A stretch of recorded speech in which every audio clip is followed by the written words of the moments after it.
Sebagian salaf berkata, siapa yang menyembah Allah dengan rasa hub atau cinta saja maka ia zindik. Zindik adalah istilah untuk setiap orang munafik, orang yang sesat, dan ateis. Dalam ilmu akidah Islam, zindik adalah orang yang mengingkari hari akhirat dan rububiyah Allah. Siapa yang menyembahnya dengan roja, harapan saja, maka ia adalah murji. Murji adalah orang murjiah, yaitu golongan yang mengatakan bahwa amal bukan bagian dari iman. Iman hanya dengan hati. Siapa yang menyembah Allah hanya dengan khauf, takut saja, maka ia adalah haruri. Haruri adalah orang dari golongan khawarij yang pertama kali muncul di Harura, dekat Kufah, yang berkeyakinan bahwa orang mukmin yang berdosa adalah kafir. Siapa yang menyembah Allah dengan khauf dan roja, maka ia adalah mukmin yang mengesahkan Allah. Hal ini disebutkan oleh Syekhul Islam Ibnu Taimiyah dalam risalah Ubudiyah.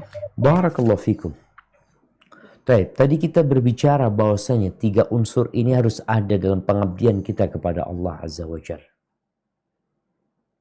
Unsur cinta, unsur ar-raja, dan unsur khauf. Maka disebutkan, kalau orang menyembah Allah dengan cinta saja. Saya cinta kepada Allah Azza wa Jalla. Nggak takut, nggak berharap, enggak. Maka bisa jadi keluar dari Islam lama-kelamaan dia. Ada yang mengatakan saya beribadah bukan karena takut sama Allah, bukan karena berharap, tapi karena cinta.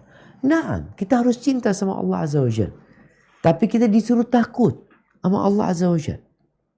Allah menakut-nakuti kita dengan nerakanya, menakut-nakuti kita dengan dirinya. Allah menceritakan tentang adanya surga, adanya neraka, luasnya rahmat Allah. Maka dalam beribadah kepada Allah, 3 pilar ini harus ada. Adapun yang menyembah, yang beribadah kepada Allah hanya dengan roja, maka dia jadi murji'ah. Murji'ah itu yang tidak masukkan amal dalam keimanan. Iman itu yang penting, ya beriman dengan hati. Sehingga mereka mengatakan imannya sama dengan imannya Jibril.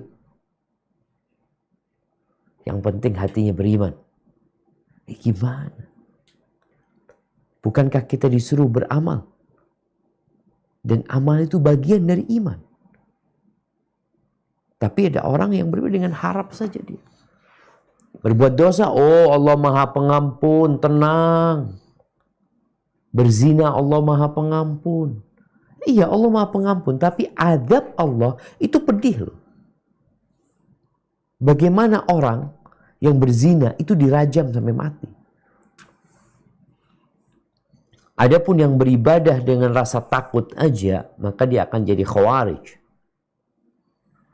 Yang mengkafirkan pelaku dosa besar. Bagaimana Ali bin Abi Thalib yang dijamin masuk surga. Yang Nabi SAW menyebutkan Ali fil jannah dikafirkan sama mereka. Uthman dikafirkan sama mereka. Karena mereka beribadah hanya dengan rasa takut. Tanpa ada rasa harap. Maka penyimpangan yang terjadi dalam beribadah itu tatkala manusia tidak mengikuti aturan. Bukankah Allah telah menurunkan Al-Quranul Karim? Dan Allah juga mengatakan dzalikal kitab la raiba fihi hudan lil muttaqin, petunjuk buat orang-orang yang bertakwa. Kenapa kok akhirnya kitab ini diabaikan?